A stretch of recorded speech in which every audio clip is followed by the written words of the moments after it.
Assalamualaikum warahmatullahi wabarakatuh. Good day, everyone. We would like to discuss our group analysis about subtitling and machine translation on a YouTube video. But before it starts, let us introduce our group member. My name is Aling Adel Alami as the first speaker, and then the second speaker, Novita Erliana Sari. Third speaker, Lutfi Nuraida. Fourth speaker, Anissa Anta. The fifth speaker, Siti Rosida. And then the last speaker is Rifda Erisia.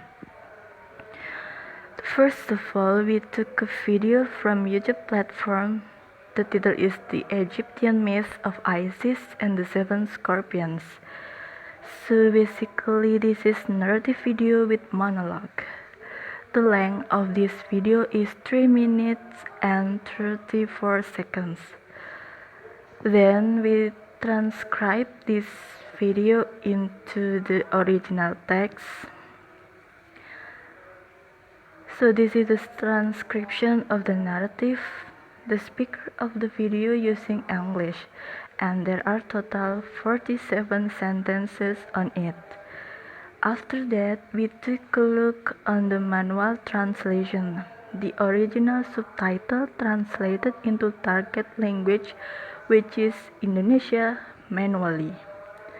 It done by Rini Anawati as the personal translator of the channel. After that, we also take a look on the empty subtitle. The empty subtitle that we use is the CCTube application as an auto-generated translation. We use this empty because this empty can translate word per word such YouTube auto-generated translation. However, this empty use Google Translate to translate the source text.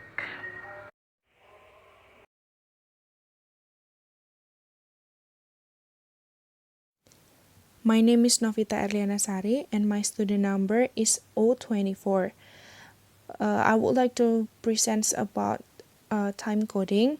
So, time coding of subtitle transcript is an essential tool in the process of capturing videos. Because the source language is non-native language, therefore it requires the proper timing in placing subtitles. The translator should synchronize it with a punctuation or pause made by the speaker in the video. By this case, Rini Anawati as a translator has input subtitle with a right time coding because she wrote every sentence without any sentence being clipped or incorrectly.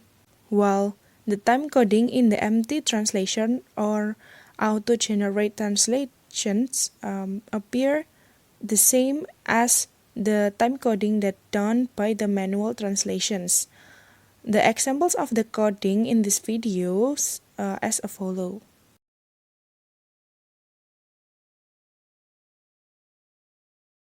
So the next part, we will talk about subtitle length. Based on the video that we use, we can see that the manual translations done by Rini is more longer than empty auto-generate translations. Rini's manual translations is longer because there are many words that translate according to the context, so it will make listener more easy to understand the meaning that uttered by speakers, whereas the empty only translate according to the what speakers say, which is sometimes make listener confused because it is unclear. So we can see the example in the following slide.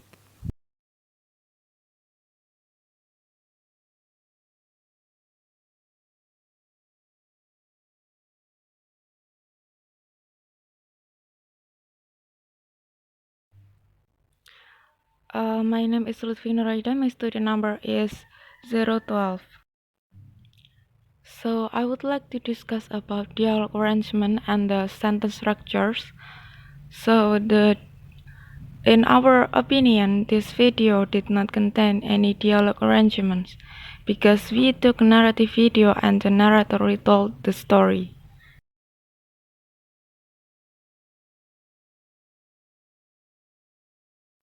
And the next is about the sentence structures. So sentence structures is the way sentence is arranged grammatically. So in this case, the sentence structure is subject, verb, and object. And in this video, the sentence structures in both translation by machine translation and the human translation by Rini Anawati are using the structure from the source language. So Rini did not change the sentence structures according to the target language.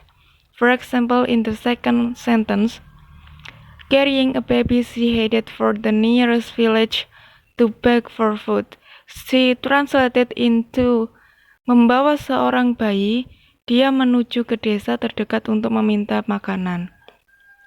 So, the structure of the text is following by the source language. The use of adverb at the beginning of a sentence is less common in the target language.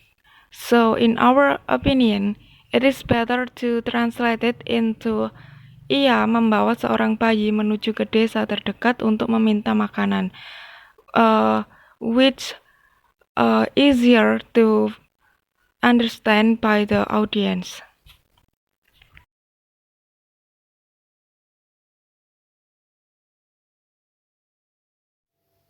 My name is Anissa Antasofia, and my student number 007.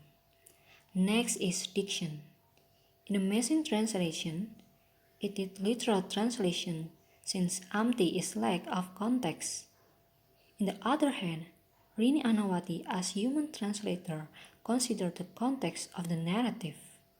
For the example, in the fifth sentence, an unusual companions and slammed the door in her face, were empty translated according to the source text, whereas the translation by Rini replaces the phrase membanting pintu di wajahnya to membanting pintu di hadapannya, which is more general and appropriate. The subtitle was made by Rini. The reasons behind why did she choose these following dictions could not really be predicted. As the reader, we could assume that since the empty tends to translate text word by word and to literal meaning, Reni might revise the Indonesian version because the words are more logic and fit to Indonesian culture. Okay, for example, the addition of sang before Nyonya Rumah. It is common in narrative to use such kind of suffix.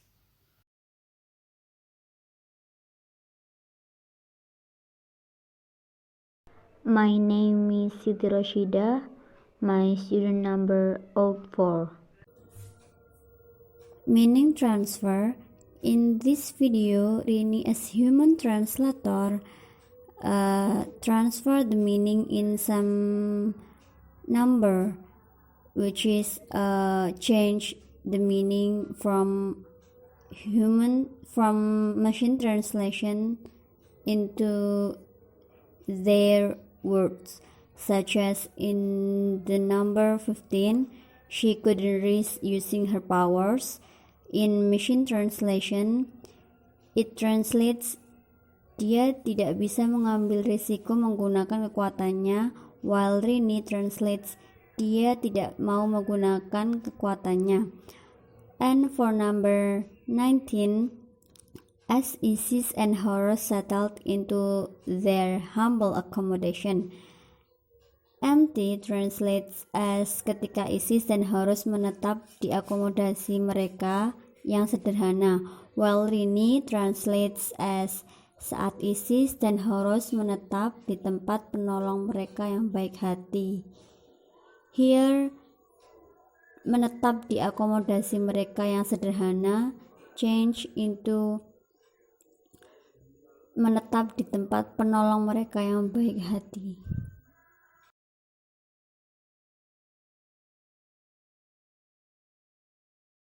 Yeah, so now let's move on to the last stage of this presentation. My name is Rifda Adisya Putri, my student number 019. So the quality purchase between manual translation and the MT is very different. When compared between the two methods, the best is manual translation. Manual translation has to rely on human capabilities so that it can translate according to its context. In addition, the selection of diction will follow the context, whereas empty translation will translate according to what is said in the speaker in the video, so that sometimes there are some word choices that are not in accordance with the common language used in the target language. And for the conclusion of this video is that human translation tends to be better in translating text to fit context rather than the machine, though sometimes the output is quite similar. In this video, the subtitle appears and set in the perfect timing. The audio from the video and the subtitle complete each other. And for the dictions and lexical choices, though the subtitles are too focused on the source text, it doesn't really change the meaning in the target language, since it fits to how narrative works.